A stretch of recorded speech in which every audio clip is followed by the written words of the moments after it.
तो एक आदमी मर करके ठीक है यमराज के पास पहुंचता है जहां पर उसके कर्मों का हिसाब होता है कि उसको स्वर्ग भेजा जाए या नर्क भेजा जाए। अब इत्तेफाक से ये पहला आदमी था जिसने जितने अच्छे काम किए थे उतने ही इसने बुरे काम भी किए थे, एग्जैक्ट 50-50%। तो यमराज बड़ा ही कंफ्यूज कि भैया तुम पहला केस है। तो यमराज उस आदमी को ही बोलता है कि अच्छा तुम एक बात बताओ, तुम कहाँ जाना चाहोगे, स्वर्ग जाना चाहोगे या नर्क जाना चाहोगे, क्योंकि तुम्हारे पाप बिल्कुल जितने तुमने पाप किए हैं उतने ही तुमने पुण्य किए हैं और तुम्हारा पहला केस है, तो हम ये फैसला तुम पर छोड़ते हैं कि तुम्हें कहाँ जाना है।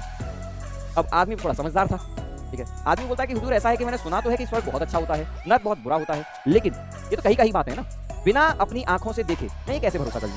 तो एक काम करो, आप मुझे पहले दिखा दो कि नर्क कैसा है स्वर्ग कैसा है, तो फिर मैं उसके बाद डिसाइड कर पाऊंगा। बोलता ये भी ठीक बात है, बताओ पहले कहाँ जाना चाहोगे। बोलता पहले नर्क के दर्शन करा दो। ठीक है, यमराज अपने साथ लेकर जाते हैं। जैसे ही नर्क में पहुंचते हैं तो वैसा कुछ माहौल नहीं था जैसा कि उसने पहले सुन रखा था कि भैया वहाँ पे नर्क में क्या होता है, पकौड़े चले जाते हैं और बहुत गर्मी है, ऐसा कुछ नहीं था। सब साधारण सी चीज थी, हरियाली थी, ठीक है, हरे भरे था, सब कुछ था। और लोग पर उसने देखा कि लोग सारे दुखी हैं, कोई इंसान खुश नहीं है नर्क में। तो पता कुछ होगा, बहुत साफ सफाई, सब कुछ, सारी व्यवस्थाएं थी, हर चीज थी।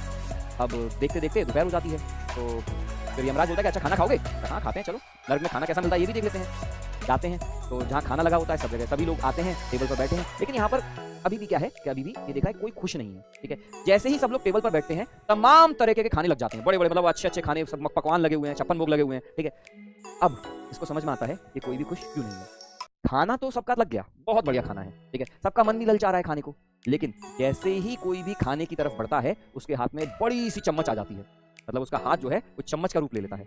अब वो इतनी बड़ी चम्मच से आखिर खाए कैसे, कहानी अब उसको समझ में आई कि क्यों यहाँ पे लोग दुखी हैं। तो भाई देखता है, यमराज से बोलता है कि ठीक है मैंने नर्क देख लिया, अब मुझे स्वर्ग भी दिखा दीजिए। स्वर्ग जाता है। अब इसके जो सरप्राइज में उसको लगा कि स्वर्ग में कुछ बहुत ही अच्छा होगा, ठीक है। देखता है बिल्कुल हूबहू जैसा नर्क था वैसा ही स्वर्ग था, वही पार्क, वही साफ सफाई, वही माहौल, सारा स्ट्रक्चर, सब कुछ सेम। बस एक अंतर था, यहाँ लोग खुश थे, बड़े ही खुश। घूमता है, सब चीजें देखता है, इधर उधर करता है, फिर करते करते शाम हो जाती है। यमराज फिर से बोलता है शाम का खाना खाओगे। हाँ खाऊंगा, क्यों नहीं खाऊंगा, ठीक है। फिर जाते हैं खाने वाले एरिया में, जाते हैं, प्लेट जैसी टेबल पे बैठते हैं, तरह तरह के पकवान लग जाते हैं।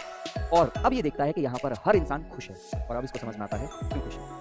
जैसे ही खाने बैठता है हर इंसान की जो हाथ है वो बड़ी सी चम्मच का रूप ले लेती है, लेकिन इस बार अंतर ये था कि इंसान खुद खाने की बजाय सामने वाले को खिला रहा था। तो टेबल के इस पार वाला व्यक्ति टेबल के सामने वाले को खिला रहा था, टेबल के सामने वाला इंसान इस वाले को खिला रहा था। अभी खुश थे।